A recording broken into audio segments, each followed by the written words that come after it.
வணக்கம், நான் உங்கள் விமலா பேசுகிறேன். இன்றைக்கி நம்ம பார்க்க போகிறது ரெட் கீரை பொரியல். அதாவது சிகப்பு கலரில் ஒரு கீரை இருக்கும் இல்லையா, அந்த கீரையில் உள்ள பொரியல் எப்படி செய்யலாம் அப்படிங்கிறத தான் பார்க்க போகிறோம். அதுக்கு ஒரு கட்டு கீரையை நல்லா க்ளீன் பண்ணி நறுக்கி ஒரு பவுலில் எடுத்து வச்சுருக்கிறேன். ஒரு கடாயில் 2 ஸ்பூன் எண்ணெய் விட்டுட்டு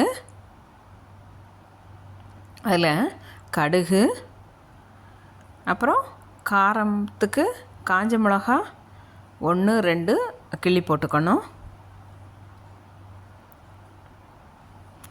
கடுகு வெடித்ததுக்கப்புறம்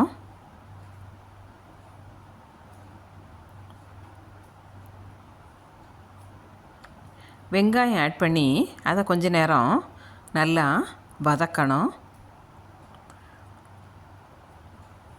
நல்லா வதக்கணும் இல்லை, லேசாக வதக்கினா மட்டும் போகிறோம். ஏன்னா கீரையோடு சேர்த்து அது வதங்க போகிறது.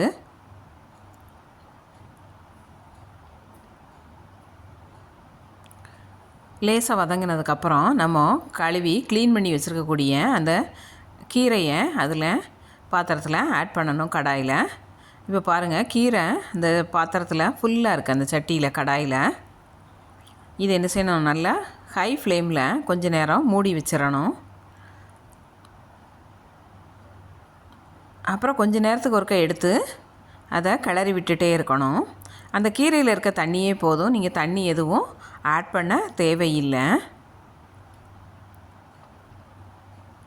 நம்ம எவ்வளோ கீரை வச்சோம், இப்போ எவ்வளோ கீரை இருக்குதுன்னு பாருங்கள். கீரை எப்போவுமே நம்ம எந்த கீரை சமைச்சாலுமே நம்ம நிறைய பாத்திரத்தில் பார்த்தோம் அப்படின்னா அப்புறம் சமைச்சு எடுக்கும்போது கொஞ்சோண்டு தான் மாறிடும்.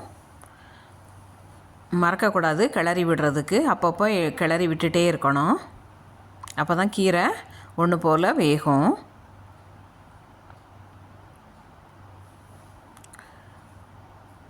இப்போ ஓரளவு கீரை வெந்துருச்சு. இப்போது இதில் தேங்காய், ஜீரகம், பூண்டு இதை நான் மிக்சியில் ஒரு ஓட்டி வச்சுருக்கிறேன். அதை என்ன செய்யணும், இதில் போட்டு மிக்ஸ் பண்ணி எடுக்கணும். இப்போ தான் நான் சால்ட் ஆட் பண்ணுறேன். தேவையான அளவு சால்ட்டை சேர்த்துட்டு இப்போ ஒரு கிளறி லைட்டாக அந்த தேங்காய் சூடாகிற அளவுக்கு கிளறிட்டு நம்ம எடுத்துடலாம். இப்போ பொரியல் ரெடி ஆயிடுச்சு. ரொம்ப நேரம் கிண்டணுங்கிற அவசியம் இல்லை, பொரியல் ரெடி ஆயிடுச்சு. நம்ம டெய்லி ஒரு கீரையை உணவில் சேர்த்துக்கிட்டோன்னா உடம்புக்கு ரொம்ப நல்லது. தேங்க்ஸ் ஃபார் வாட்சிங். நன்றி.